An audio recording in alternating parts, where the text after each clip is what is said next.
విదేశాలలో చదవాలనేది మీ కోరిక, కానీ చాలా సందేహాలు. వీటన్నిటికీ ఫుల్ స్టాప్ పెట్టి మీ డ్రీమ్స్ ఫుల్ఫిల్ చేసుకోండి. Contact Videsh consults.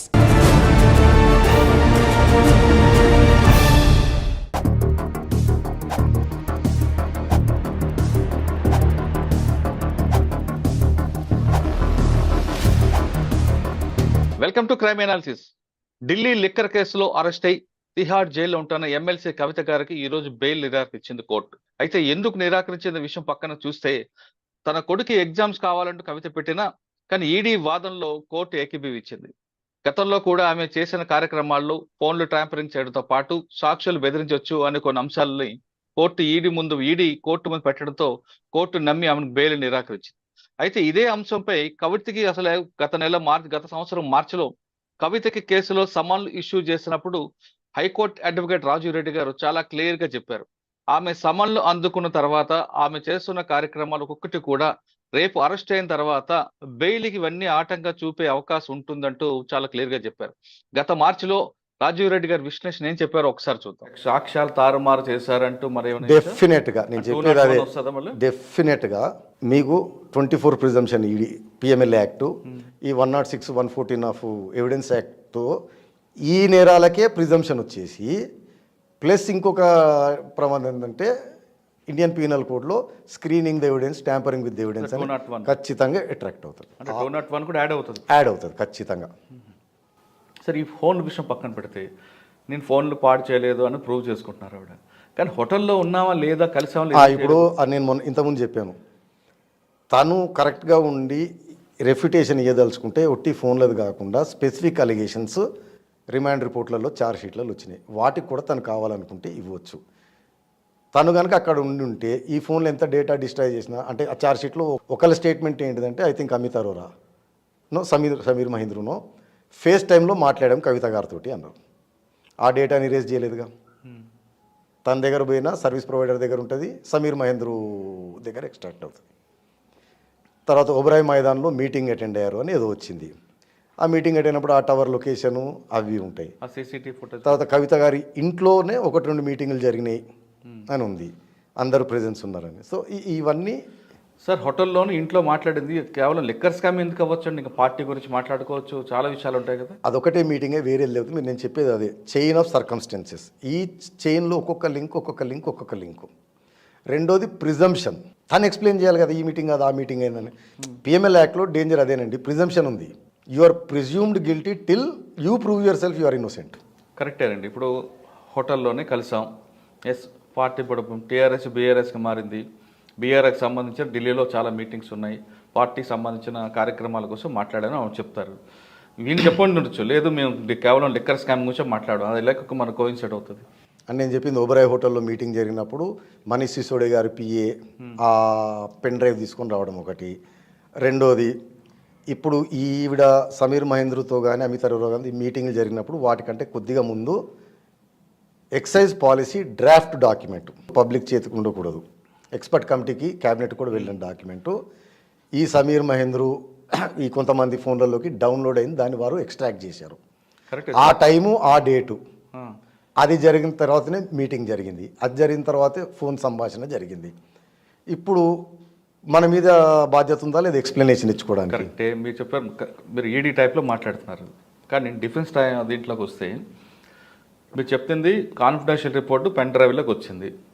స్టార్ హోటల్లో కలిసాం, అక్కడ ఏబిసి అంటే కవిత గారు ఉన్నారు. ఏబి మధ్యన ఉన్న స్కామ్ గురించి ఆవిడ తెలియకపోవచ్చు, ఇంకా వేరే విషయాల్లో మాట్లాడడానికి ఆవిడ మీటింగ్ అంటే మీరు ఇప్పుడు చాలా మంది పోలీసు వారిని ఇంటర్వ్యూ చేసి ఎక్స్పీరియన్స్ మీరు సిఆర్పిసిని ఆపాదించు. ఇప్పటి వరకు రాజీవ్ రెడ్డి గారి విశ్లేషణ చాలా క్లియర్ గా చెప్పారు. కవితకి రేపు అరెస్ట్ అయిన తర్వాత ఇవన్నీ కూడా అంశాలు ఈడీ పరిగణన తీసుకుంటే మాత్రం అమలు బెయిల్కి నిరాకరిస్తారంటూ చాలా క్లియర్ గా చెప్పారు. అంతేకాకుండా రామచంద్ర పిల్లే దాదాపు 20 నుండి 30 సార్లు తన కేసు గురించి చెప్తూనే, తర్వాత కవిత ఎప్పుడైతే సమన్ ఇష్యూ అయిందో వెంటనే కవిత కోర్టుకు వస్తారని తెలిసిన వెంటనే తనకు ఈడీ బలవంతంగా చేశారు, ఈ బలవంతంగా తనతో స్టేట్మెంట్ ఇప్పించారంటూ అతను యూటర్న్ తీసుకోవడం కూడా, దీనిపై కూడా రాజీవ్ రెడ్డి గారు ఒక విశ్లేషణ చేశారు. అందులో ఏమన్నారో అది కూడా ఒకసారి చూద్దాం. రిలవెన్సీ ఉందా లేదా అని మీరు ట్రయల్లో చూడవచ్చు కానీ sir, the only evidence against me is Ramachandran Pillai's statement under section 50 which has been retracted. So retraction ఏం చేస్తుంది, కొద్దిగా టెయింట్ చేస్తుంది. సో బెయిల్కి దానికి వాడుకునే ఛాన్స్ ఉంటుంది. ఇక్కడ ఇంకో ప్రమాదం ఉంది. ఈడీ కనుక వాడుకోగలదు అంటే first of all ED will never make an arrest without మంచి ఎవిడెన్స్ లేదు. Investigating officer has to satisfy himself arrest చేసేటప్పుడు ప్రాపర్ గ్రౌండ్స్ ఉన్నాయా లేదా అని. సెకండ్, అరెస్ట్ మేము ఇష్యూ చేసేటప్పుడు కూడా గ్రౌండ్స్ ఆఫ్ అరెస్ట్ రాస్తారు. దెన్ మేజిస్ట్రేట్ కూడా కన్విన్స్ కావాలి దేర్ ఆర్ సర్టెన్ గ్రౌండ్స్ ఎవిడెన్సే. సరే, మీరు మామూలు పోలీస్ ఇన్వెస్టిగేషన్లో కూడా ఎఫ్ఐఆర్ కట్టగానే అరెస్ట్ చేయరు. అరెస్ట్ చేయాలంటే రిమాండ్ డైరీ అని ఉంటుంది. దాంట్లో ఇన్వెస్టిగేషన్ కొద్దిగా ప్రొసీడ్ అయింది, ఈ ఎవిడెన్స్లు వచ్చినాయి ఉంటుంది. సో అది లేనిది వాళ్ళు అరెస్ట్ చేయరు. So solely on the confession of Ramachandra Pillai అనేది మాత్రం అరెస్ట్ ఉండదు. సెకండ్ ఏమవుతుందంటే బెయిల్ వేసినప్పుడు there is a possibility of ఈవిడ చాలా పవర్ఫుల్, ఈవిడ ఉంటే 29 సార్లు 30 సార్లు మా ముందు 6 నెలల నుంచి అపియర్ అవుతూ మాకు సపోర్ట్ చేస్తూ కోఆపరేట్ చేస్తున్న వ్యక్తి జస్ట్ బిఫోర్ ఈవిడ్ని తీసుకొచ్చే ముందు టర్న్ అయ్యాడంటే మీరు ఇమాజిన్ చేసుకోండి ఆవిడ ఇన్ఫ్లుయెన్స్ కానీ థ్రెట్ కానీ ఎంత ఉంది. సో బయట ఉంటే విట్నెస్లు భయభ్రాంతులు ఇన్ఫ్లుయెన్స్ అవుతారు. సో అక్కడ మాత్రం డెఫినెట్గా ఎన్ఫోర్స్మెంట్ డైరెక్టరేట్ ఇది వాడుతుంది.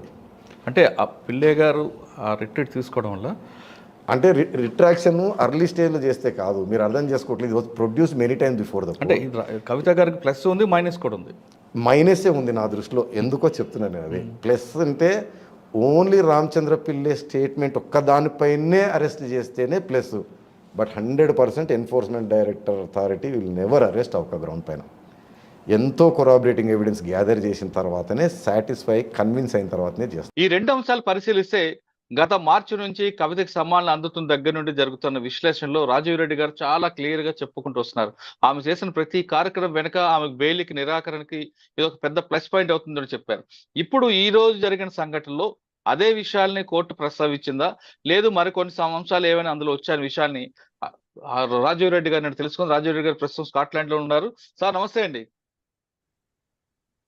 నమస్తే సార్, మీరు గత మార్చిలోనే చాలా క్లియర్ గా చెప్పారు. ఇప్పటి వరకు సమన్లు అందిన తర్వాత ఎవరైనా ఏం చేస్తే జరుగుతుంది, సిఆర్పిసిలో జరిగితే ఏమవుతుంది, ఈడీ కేసులో మరో 2 యాడ్ అవుతాయంటూ చాలా క్లియర్ గా ఒక్కొక్కటి వివరణ చేసుకొచ్చారు. ఈ రోజు ఆర్డర్ కాపీ మీకు చూశారు, అదే అంశాలను ప్రస్తావించారా, లేదు మరికొన్ని అంశాలు యాడ్ అయి ఉన్నాయా? అంటే నేను గతంలో విశ్లేషణ చేస్తూ చెప్పింది ఏంటిదంటే అండి, 2. ఒకటి, కవిత గారికి నోటీస్ వచ్చి ఆవిడ పైన ఇన్వెస్టిగేషన్ ఇనిషియేట్ మొదలవడంతో రామచంద్ర పిల్లై స్టేట్మెంట్లు వెనక్కి తీసుకున్నాడు. అవునండి. దానిపైన నేను చెప్పింది ఏంటిదంటే, అతను 20-30 సార్లు స్టేట్మెంట్లు ఇచ్చి రిపీటెడ్ కోర్టులో ఆయనను హాజరుపరుస్తున్నప్పుడు కూడా అతను ఈడీ వారు నన్ను బెదిరించారు, ఫోర్స్ చేస్తున్నారని కంప్లైంట్ ఇచ్చే అవకాశం ఉన్నది చేయకుండా సడన్ గా ఉన్నట్టుండి ఐ థింక్ ఆఫ్టర్ 3 నెలలు 4 అవును గ్యాప్ తర్వాత కవితని పిలిచినప్పుడు మాత్రమే అతను ఆ స్టాండ్ తీసుకున్నాడు. నన్ను బెదిరించి ఇప్పించుకున్నారు, ఆ స్టేట్మెంట్ నేను వెనక్కి తీసుకుంటున్నాను అని. అవును. అప్పుడు నేను చెప్పింది ఏంటిదంటే, దీన్ని ఈడీ వారు ఖచ్చితంగా వాడుకుంటారు. బెయిల్ అప్పుడు ఇబ్బంది అవుతుంది, ఎందుకంటే ఈవిడ బయట ఉంటే విట్నెస్ ఇన్ఫ్లుయెన్స్ అవుతున్నారు అని. అవునండి. రెండోది, ఫోన్లు సబ్మిట్ చేసినప్పుడు కూడా నేను చెప్పాను, వాటిని కనుక ఫార్మాట్ డిలీట్ చేస్తే చాలా ఇబ్బంది పడుతుంది. ఎందుకంటే ప్రిజంప్షన్స్ ఇండియన్ ఎవిడెన్స్ యాక్ట్ లో ఉంటాయి, పిఎంఎల్ యాక్ట్ లో డేంజరస్ ప్రిజంప్షన్స్ అండి అవి. ఇప్పుడు మీరు చెప్పిన విశ్లేషణ ప్రకారం అప్పుడు నేను చెప్పినట్టు బెయిల్కే కాదు, రేపు కవిత గారికి ట్రయల్ లో కూడా ఇబ్బంది అయ్యి శిక్ష పడే ఛాన్స్ ఉంటుంది. ఎలాగంటే పిఎంఎల్ లో ప్రిజంప్షన్ ఉంటుంది, ఇండియన్ ఎవిడెన్స్ యాక్ట్ లో ప్రిజంప్షన్స్ ఉంటాయి. ఇప్పుడు కోర్టు వారు ప్రిజంప్షన్ తీసుకుంటారు, అమ్మ నీ ఇన్వాల్వ్మెంట్ ఇందులో లేకపోతే నువ్వు అప్పుడే ఎందుకు ఫార్మాట్ చేసావు, అవును నోటీసులు రాగానే ఎందుకు ఫార్మాట్ చేసావు కాబట్టి మేము ప్రిజంప్షన్ బిలీవ్ చేస్తాము నువ్వు నేరం చేసినట్టు అనే ప్రమాదం కూడా గోయింగ్ ఫార్వర్డ్ ఉంటది. ఇప్పుడు కవిత గారి బెయిల్ పిటిషన్ కి వచ్చే వరకు కవిత గారి బెయిల్ విషయం కాసేపు కవిత గారి విషయం కాసేపు పక్కన పెడితే, ఇందులో మీరు ఇందాక అన్నట్లుగా శిక్ష పడడం ఖాయం అంటున్నారు. అంటే సాక్ష్యాలు తారుమారు చేసినందుకు 201 తో పాటు ఇంకేమైనా యాడ్ అవుతాయా? నేను ఖాయం అని లేదండి, పాసిబిలిటీ ఎక్కువ ఉందన్నాను. 201 ఎలాగూ ఉంటది, సాక్ష్యాలు తారుమారు చేయడం ఎలాగూ ఉంటది, దాంట్లో పడే అవకాశం మోర్. కానీ మనీ లాండరింగ్ యాక్ట్ లో ఏంటిదంటే ప్రిజంప్షన్ ఉంటది అనమాట. ప్రైమా ఫేసి ఈడీ వారు కనుక ఈవిడ ఇన్వాల్వ్మెంట్ చూపెడితే చాలు, ప్రిజంప్షన్ కిక్ ఇన్ అయిన తర్వాత, ఇప్పుడు సపోజ్ మీరే జడ్జి అనుకోండి, అంటే సామాన్య ప్రజలు చెప్తున్నా, లా వదిలేసేయండి, మీ పైన కేసు బుక్ అయ్యి ఇన్వెస్టిగేషన్ మొదలై నోటీసులు ఇచ్చిన తర్వాత ఏ ఫోన్లు అయితే నువ్వు వాడే వాటిని డిస్ట్రాయ్ చేయడము డిలీట్ చేయడం చేశారనుకోండి, మీరేం ఊహించుకుంటారు? నేరం ఏదో ఉందనుకుంటా. జరిగింది అని అవును. అనుకుంటారు. అది లాలో కూడా నిక్షిప్తపడింది అనమాట. మనీ లాండరింగ్ యాక్ట్ లో హుహు. ప్రిజంప్షన్, ఇండియన్ ఎవిడెన్స్ యాక్ట్ చెప్పాను, సెక్షన్ 106, 114 అనుకుంటా, స్టాండ్ కరెక్టెడ్. దాంట్లో ఓకే. కూడా ప్రిజంప్షన్స్ వస్తాయి. అన్యాచురల్ గా జరిగినప్పుడు కోర్ట్ షుడ్ ప్రెజ్యూమ్ అని ఉంటది అనమాట. హ్మ్. సో కవిత రీజనబుల్ గా ప్రూవ్ చేసుకోవాలి, ఎందుకు ఫార్మాట్ చేశారు, ఏం చేశారు అనేది చేసుకోవాల్సి వస్తుంది. లేకపోతే శిక్ష పడే పాసిబిలిటీ ఎక్కువ ఉంటది. ఎలాగో ఓకే. 201 ఉంది. ఆ! ఇప్పుడు ఈవిడ బెయిల్ విషయానికి వస్తే ఆవిడ 2 గ్రౌండ్ల మీద చేశారంటే, ఒకటి నేను మహిళని, సుప్రీం కోర్టు జడ్జిమెంట్లు లాలో ఏంటంటే మహిళలకు కాస్త వెసులుబాటు, ఏంటంటే విఆర్ సెక్స్ అనుకోండి, ఇంకా తల్లి మహిళ కాబట్టి కొంచెం వెసులుబాటు ఇస్తారు, లిబరల్ గా ఉండమంటారు బెయిల్ విషయంలో, ఓకే. మహిళలు ఓకే. పిల్లలు ఇలాంటి వారికి. హ్మ్. సో ఆ గ్రౌండ్. రెండోది, మా బాబుకి 10వ తరగతి ఎగ్జామ్స్, నేను హ్మ్. అతను ఇమోషనల్ గా అతనికి సపోర్ట్ చేయాలి, ఉండాలి నేను ఎగ్జామ్స్ రాయడానికి. మా భర్త అంటే ఆయన తండ్రి ఉన్నా కానీ ఆయన ఈ కేసులో నా గురించి తిరుగుతా బిజీగా ఉన్నాడు, స్పెండ్ చేయలేకపోతున్నారని ఒక గ్రౌండ్స్ తీసుకున్నారు. ఓకే. దీనిపైన ఈడీ వారు ఏం చెప్పారంటే, మామూలుగా మీకు regular CrPC Indian penal code సెక్షన్లకి బెయిల్ కి 3 కండిషన్లు. ఏది, విచారణకు హాజరు కాకుండా తప్పించుకొని పారిపోకూడదు, హ్మ్. ఎవిడెన్స్ ని తారుమారు చేయకూడదు, విట్నెస్ లని ఇన్ఫ్లుయెన్స్ కానీ బెదిరించకూడదు. దాంతో హ్మ్. పాటు పిఎంఎల్ యాక్ట్ లో ఇంకో 2 కండిషన్స్ యాడ్ అవుతాయి అనమాట. ప్రైమా ఫేసి ఉండకూడదు, రిపీట్ చేసేది ఉండకూడదు అని. ఇక్కడ ఓకే. ఈడీ వారు ఏం చేశారంటే, ఇప్పుడు మనం ఈ ట్రిపుల్ టెస్ట్ వద్దామండి. ఏది, ఫ్లైట్ రిస్క్ అంటే పారిపోయే అవకాశం లేదు, ఎవిడెన్స్ ని ట్యాంపర్ చేయకూడదు, చేసే హ్మ్. అవకాశం లేదు, విట్నెస్ లని ఇన్ఫ్లుయెన్స్ థ్రెటన్ చేసే అవకాశం లేదంటే బెయిల్ వస్తుంది. ఇక్కడికి వచ్చేవరకు ఈడీ వారు మనం అనుకున్నట్టు అదే వాదన తీసుకొచ్చారు. కవిత గారికి పైన ఇన్వెస్టిగేషన్ ఇనిషియేట్ కాగానే, నోటీసులు ఇవ్వగానే డిలీట్ చేశారనే రిపోర్ట్ ఫోరెన్సిక్స్ నుంచి వచ్చింది. ఈవిడ సబ్మిట్ చేసిన ఫోన్లు ఫోరెన్సిక్స్ పంపించారు. ఫోరెన్సిక్స్ వాళ్ళు డిలీట్ చేసినది మొత్తం రిపోర్ట్ ఉంది. ఓకే. తర్వాత డిలీట్ ఎప్పుడైంది అని కూడా తెలుస్తుంది. సో ఆఫ్టర్ ఇన్వెస్టిగేషన్ మొదలైన తర్వాత, కవిత గారి పేరు వచ్చిన తర్వాత డిలీట్ చేశారు. కాబట్టి ఈవిడ ఎవిడెన్స్ ని ట్యాంపర్ చేయడం ఆల్రెడీ ఎస్టాబ్లిష్డ్. హ్మ్. రెండోది, మనం గత ఇంటర్వ్యూలో కూడా పదే పదే చెప్పుకున్నాం, రామచంద్ర పిల్లే గారు 20-30 సార్లు ఈడీ వారి ముందు హాజరయ్యి స్టేట్మెంట్లు ఇచ్చి, తర్వాత 20-30 సార్లు కోర్టులో కూడా హాజరయ్యి, అతని పైన ఏదైనా ఈడీ వారు ప్రెజర్ పెట్టినా, కోవర్షన్ చేసినా కంప్లైంట్ చేసుకునే అవకాశం ఆయన గాని ఆయన లాయర్లు కూడా ఉండంగా కూడా చెయ్యండి. ఉన్న పలంగా ఉన్నట్టుండి కవిత గారి పైన ఇన్వెస్టిగేషన్ ఇనిషియేట్ కాగానే అతను రిట్రాక్ట్ చేసుకున్నాడు. అవును. రిట్రాక్ట్ చేసుకున్నది కూడా పెక్యులర్ గా ఆయన ఇచ్చిన అన్ని స్టేట్మెంట్లను చేసుకోలేదు. 20 స్టేట్మెంట్లు, ఒక 2 స్టేట్మెంట్లు కవిత గారి మీద చెప్పింది మాత్రమే రిట్రాక్ట్ చేసుకున్నాడు. హ్మ్. అవును. కాబట్టి ఇది డెఫినెట్ గా బెయిల్ అప్పుడు ఇబ్బంది అవుతుంది అని నేను చెప్పాను నేను.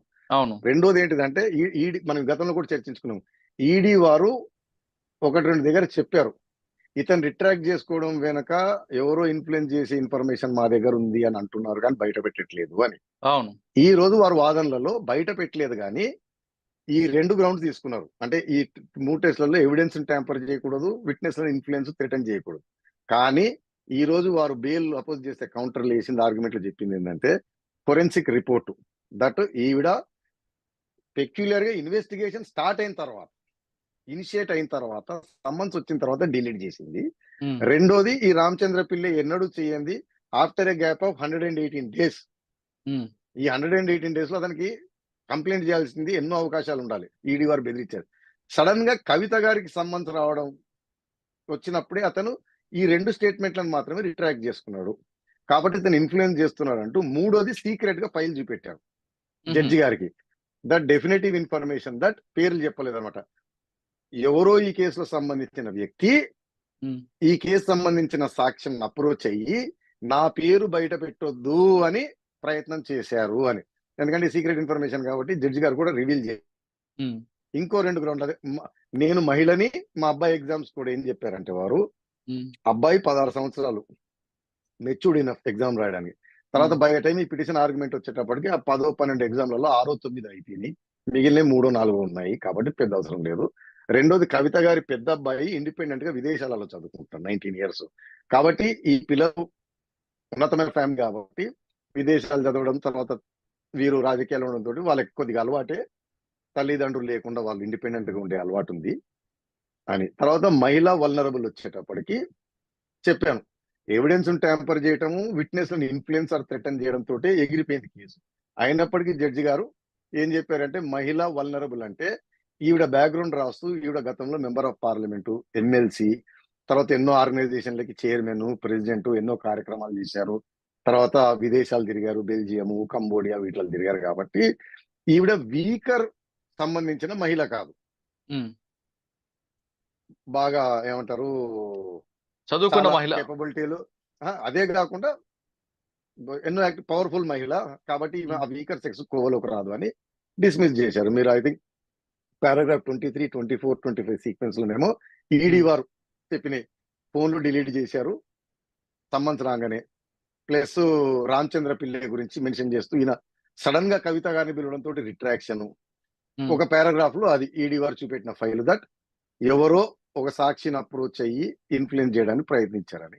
పారాగ్రాఫ్ 37 లో జడ్జి గారు దానిపైన ఫైండింగ్ ఇచ్చారు. ఇవి చేసింది ఓకే. కాబట్టి బెయిల్ డిస్మిస్. ఓకే సార్, ఇది కాకుండా అరెస్ట్ అయినప్పుడు కేటీఆర్ చేసిన ఆ ఇష్యూ కూడా ఏమైనా పరిగణలో తీసుకుంటారా? లేదండి, అది ఈడీ వారు ఇప్పుడు తేలేదు, అవసరం లేదు వాళ్ళకి. ఎందుకంటే ఆ. ఇంత పెద్ద గ్రౌండ్ ఉన్నాక అది పెద్ద అవసరం లేదు. ఉమ్. బట్ అది కూడా అవకాశం ఉంటది ఎప్పుడైనా. అరెస్ట్ అది కూడా వాడే చేసేటప్పుడే అవకాశం ఉంటుంది. అవకాశం ఉంటది. ఆహా. బట్ నేను అంటే అది చెప్తున్నా ఇప్పుడు, అది సేఫ్ గా పెట్టుకున్నారు పక్కన. అంటే అది పెద్ద గ్రౌండ్ కాదులేండి. ఇప్పుడు అచ్చా. వీటి ముందు ఉమ్. టెలిఫోన్లని డిలీట్ చేయటము, రామచంద్ర పిల్లని అప్రోచ్ కావటం, వెదర్ థ్రెట్ అనుకోండి, ఇన్ఫ్లుయెన్స్ అనుకోండి, అవును. కాకపోయినా ఒక ఇబ్బంది ఉంది. వీళ్ళు అప్రోచ్ కూడా కాకర్లేదు. వీరు పవర్ఫుల్ కాబట్టి అతను భయపడుతున్నాడు. ఉమ్. వీరు లోపల ఉంటేనే అతను ధైర్యంగా ఉంటాడు ఉమ్. అనే. సార్ ఇప్పుడు ఈ అయితే మనం కేసుతో పాటు గతంలో సిబిఐ చెప్పండి. కూడా కస్టడీ కావాలని ఇస్తారు. సిబిఐ ఎంక్వైరీ స్టార్ట్ ఇది అయింది. కాదు, ఇది వెరీ ఇంట్రెస్టింగ్ పాయింట్ అండి. ఇది ఎవరు కూడా గమనించట్లేదు. ఓకే. నేనంటే వేరే సబ్జెక్ట్ లో అంటే లాయర్లు వారు విశ్లేషకులు చూస్తున్నాను, ఉమ్. వారెవరు కూడా పాయింట్ పట్టట్లేదు. మనం చెప్పుకున్నాం సిబిఐ కావాలంటే కస్టడీలోకి తీసుకోవచ్చు, వారు కూడా రిమాండ్ తీసుకోవచ్చు. అవును. ఓకే, కానీ సిబిఐ వారు రిమాండ్ లో తీసుకోవట్లేదు, కస్టడీలో తీసుకోవట్లేదు. ఉమ్. ఇన్వెస్టిగేషన్, ఇంట్రాగేషన్ కోసం మాత్రమే పర్మిషన్ అడుగుతున్నారు. దీని అర్థం ఏంటిదంటే, పరమార్థం వారు తలుచుకుంటే, మీకు తెలుసు ఓ కేసులో రిమాండ్ ఉండగా రెండో ఏజెన్సీ వచ్చి లేదా ఇంకో అవును. పోలీస్ స్టేషన్ వాళ్ళు వచ్చి రిమాండ్ అడుగుతారు, అవును. తీసుకోవచ్చు. కానీ వాళ్ళు రిమాండ్ తీసుకోవట్లేదండి, కస్టడీలోకి తీసుకోవట్లేదు. ఓన్లీ ఇంట్రాగేషన్, ఎంక్వైరీ కోసం మాత్రమే పర్మిషన్ తీసుకుంటారు. దీని అర్థం ఏంటిదంటే ఆవిడ రిమాండ్, అరెస్ట్ అఫీషియల్ గా చేయట్లేదు, పెండింగ్ పెడుతున్నారు. ఉమ్. ఇన్ ఫ్యూచర్ లో ఇక్కడ ఏదైనా బెయిల్ అవకాశం కనపడ్డప్పుడు అచ్చా, ఇది అప్పుడు రిమాండ్ తీసుకొస్తారు. తీసుకుంటారు అనమాట. ఎందుకంటే ఇప్పుడే రిమాండ్ తీసుకున్నారు అనుకోండి, ఉమ్. ఉమ్. ఇప్పుడు ఏమవుతుంది, ఆవిడ సిబిఐ ఈడీ రెండిట్లో రిమాండ్ లోకి వెళ్ళిపోయిన ఆవిడ అవుతుంది. రేపు బెయిల్ వచ్చినప్పుడు రెండిట్లో బెయిల్ వస్తుంది. ఓ అచ్చా, ఇప్పుడు CBI వారు చాలా వాళ్ళు తెలివిగా వెళ్తున్నారు. చాలా తెలివిగా రిమాండ్ లో తీసుకోవట్లేదు, ఉమ్. క్వశ్చన్ కి మాత్రం పర్మిషన్ అడుగుతున్నారు. సో అఫీషియల్ గా ఆవిడ రిమాండ్ లోకి రావట్లేదు. అచ్చా, వీళ్ళు సిబిఐ వాళ్ళే డైరెక్ట్ జైలుకి వెళ్ళి క్వశ్చన్ చేసుకొస్తున్నారు అంతే. అది అంటే అంటే సపోజ్ బయట ఉందనుకోండి, మిమ్మల్ని అరెస్ట్ చేయకుండా మిమ్మల్ని క్వశ్చన్ కి పిలవటం, ఆహా. అంత మాత్రమే చేస్తున్నారు. ఎందుకంటే ఈ అరెస్ట్ ఆప్షన్, రిమాండ్ ఆప్షన్ ని నాకు అర్థమైనంత వరకు అజంప్షన్ వారు కావాలని పెండింగ్ పెడుతున్నారు. లేదు ఇప్పుడు సిబిఐ కావాలంటే రిమాండ్ పిటిషన్ వేసేసుకోవచ్చు, ఓకే. వేసేసుకుంటే సిబిఐ రిమాండ్ ఇస్తారు, 24 hours ఇన్వెస్టిగేషన్ తర్వాత రిమాండ్. అండ్ లేకపోతే ఏమంటారు, ఓ 14 రోజులు 10 రోజులు కస్టడీ, దాని తర్వాత మళ్ళీ. కానీ ఆమె అఫీషియల్ గా సిబిఐ రిమాండ్ లో కూడా వెళ్ళిపోయినప్పుడు రేపు బెయిల్ ఉంటే రెండిట్లో బెయిల్ వస్తుంది అనమాట. ఆ అవకాశం లేకుండా టెక్నికల్ గా రిమాండ్ లోకి తీసుకోవట్లేదు, ఓన్లీ విచారణకు మాత్రమే పర్మిషన్ అడిగారు, విచారణ చేసుకుంటే తీసుకుంటలేరు. సో ఇన్వెస్టిగేటింగ్ ఏజెన్సీ డిస్క్రిషన్ ఎప్పుడంటే అప్పుడు తీసుకోవచ్చు రిమాండ్. అవునండి. సో వాళ్ళు అది ఎక్సర్సైజ్ ఇప్పుడు చేయట్లేదు. నా అజంప్షన్ ఏంటిదంటే వారు కావాలని దాన్ని మెడపైన కత్తి అనుకోండి ఓపెన్ గా పెట్టుకుంటున్నారు. సార్ ఫైనల్ గా చెప్పండి, కవిత గారికి ఎప్పుడు బెయిల్ వచ్చే అవకాశం ఉంది? ఇప్పుడు యాక్చువల్గా ఈ కేసులో నాకు తెలిసి పెద్ద పర్పస్ లేదు ఆయన లోపల పెట్టడం, జరగాల్సింది జరిగిపోయింది. ఇంక ఇది ఎలక్షన్ అయిపోయిన తర్వాత స్లోగా ఇంకా అప్పుడు ఏంటంటే టైం పీరియడ్ రన్నింగ్ అవుతుంటారు. ఆల్రెడీ కస్టడీలో 3 నెలలు ఉన్నారు, ఆల్రెడీ 2 నెలలు ఉన్నారు, అదొక బెయిల్ గ్రౌండ్ అవుతుంది. అంటే దాదాపు మీరు చెప్తున్న లెక్కల ప్రకారం ఒక 6 నెలల వరకు ఆవిడ జైల్లో ఉండే అవకాశం ఉందంటారా? జనరల్ గా రాకూడదు, బట్ ఇప్పుడు ఈడీ వారు ఎలాగ, నేను ఇంకోటి చెప్పాను, మీరు కోఆపరేటింగ్ మొదలు పెట్టారనుకోండి, అప్పుడు అవకాశం బెయిల్ వచ్చేది. అచ్చా, ఎందుకంటే కానీ వారికి కావాల్సిన ఈ పీరియడ్ లో ఆవిడ అప్రూవ్డ్ గా మారితే ఏం అవకాశం ఉందంట, బెనిఫిట్ ఉంటుందా? 100% కోఆపరేట్ చేస్తే ఈడీ వాళ్ళు మనం ఏమంటారు ఏజెన్సీలు బెయిల్ కి సపోర్ట్ చేస్తాయి. కానీ ఆవిడ అదే చాలా కదండి. స్పష్టంగా చెప్తున్నారు, నేను అప్రూవర్ మారను అన్న అప్రూవర్ గా మారను అంటూ. ఇప్పుడు చాలా అంటారండి.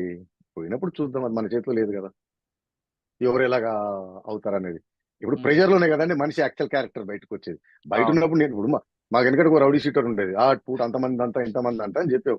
ఇక్కడ బజార్లో చాలా నొచ్చురా, నువ్వు బార్డర్ పైకి వెళ్ళి యుద్ధంలో పాల్గొంటే తెలుస్తుంది నీ రియల్ క్యారెక్టర్. ఉమ్. అంటే ఇప్పుడు జైలు జీవితంలో ఆవిడ మార్పు వచ్చే అవకాశం ఉందంట. 100% ఎవరికైనా మార్పు వస్తుంది. అంటే అవును. ఒకటి రిట్రోస్పెక్షన్ అయితే వస్తుంది కదండి. మనం అంత ఉమ్. జీవితం చేసాం, బయట అంత బతికాము, అంత రెప్యుటేషన్ అంతా, అది ఏంటిది మనం చేసాము, ఎందుకు లోపల పోయామని ఇంట్రాస్పెక్షన్ ఉంటుంది ప్రతి మనిషికి. అవును. అవును. హ్యాబిచువల్ అఫెండర్లు అయితేనే ఉండదు. ఉమ్. అలవాటు లేని వాళ్ళకి కంపల్సరీ కదా, మీరు నేనైనా సరే. అవును, కరెక్టే. జైలు జీవితంలో కవితలో మార్పు వస్తుంది అంటున్నారు రాజీవ్ రెడ్డి గారు.